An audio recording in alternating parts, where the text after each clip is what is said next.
Drama serial हद के अगले सीन में आप देखने जा रहे हैं कि महक की वापसी ने सब कुछ बदल कर रख दिया है। घर का हर कोना जैसे किसी उनकही कश्मकश में मुब्तला हो, और इस सब के बीच डॉक्टर सारून खुद को बेबस महसूस कर रहा है। सारून की नजरें बार बार महक की तरफ उठती हैं, जैसे वो माजी को भूल नहीं पाया। महक खामोश खड़ी है, लेकिन उसकी आंखों में भी हजार सवाल छिपे हैं। दोनों के दरमियान एक अजीब सी खामोशी है जो बहुत कुछ कह रही है।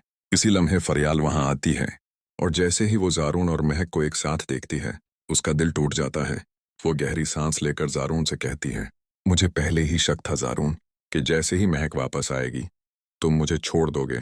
जारून फौरन बेचैनी से कहता है, ऐसी बात नहीं है फरियाल, तुम गलत समझ रही हो। लेकिन फरियाल की आंखों में आंसू आ जाते हैं।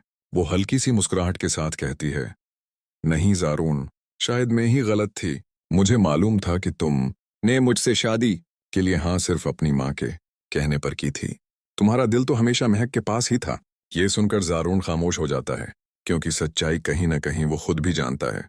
फरियाल एक कदम पीछे हटती है और मजबूत लहजे में कहती है, मैं खुद ही इस रिश्ते से इनकार करती हूँ।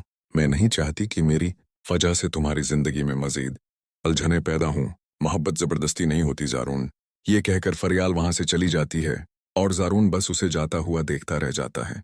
महक ये सब देखकर मजीद परेशान हो जाती है, क्योंकि वो जानती है कि उसकी वापसी ने सिर्फ जारून ही नहीं बल्कि सबकी जिंदगियों को एक नई आजमाइश में डाल दिया है। ड्रामा सीरियल हद के अगले सीन में आप देखने जा रहे हैं कि सेनिया के घर छोड़कर जाने के बाद हर तरफ बेचैनी फैल जाती है। शहराम का दिल भी बेकरार हो जाता है, और वो फौरन ज़ेनिया को वापस लाने के लिए निकल पड़ता है। रास्ते में उसकी मुलाकात सीरत बेगम से होती है, जो पहले ही सब कुछ समझ चुकी होती हैं।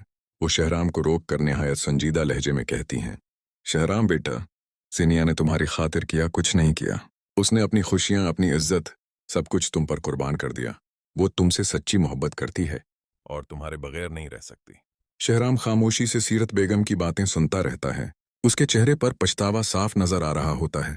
सीरत बेगम एक गहरी सांस लेकर मजीद कहती हैं, लेकिन बेटा, तुम्हारी फैमिली के साथ उसका रहना बहुत मुश्किल है। हर दिन एक नई आजमाइश बन जाता है उसके लिए। अगर तुम वाकई उससे मोहब्बत करते हो तो तुम्हें इस मोहब्बत के लिए एक कदम आगे बढ़ाना होगा। शहराम बेबसी से पूछता है, मैं क्या करूं आंटी? सीरत बेगम नरमी मगर मजबूती से जवाब देती हैं, तुम ज़ेनिया के लिए अलग घर का बंदोबस्त करो। उसे एक ऐसा सुकून दो जहां वो बगैर खौफ के तुम्हारे साथ जिंदगी गुजार सके। मोहब्बत सिर्फ अदाओं से नहीं, कुर्बानी से साबित होती है। ये अल्फाज शहराम के दिल पर गहरा असर छोड़ते हैं। वो पहली बार महसूस करता है कि शायद वो ज़ेनिया के साथ इंसाफ नहीं कर पाया। शहराम की आंखों में इज़्म आ जाता है। वो फैसला कर लेता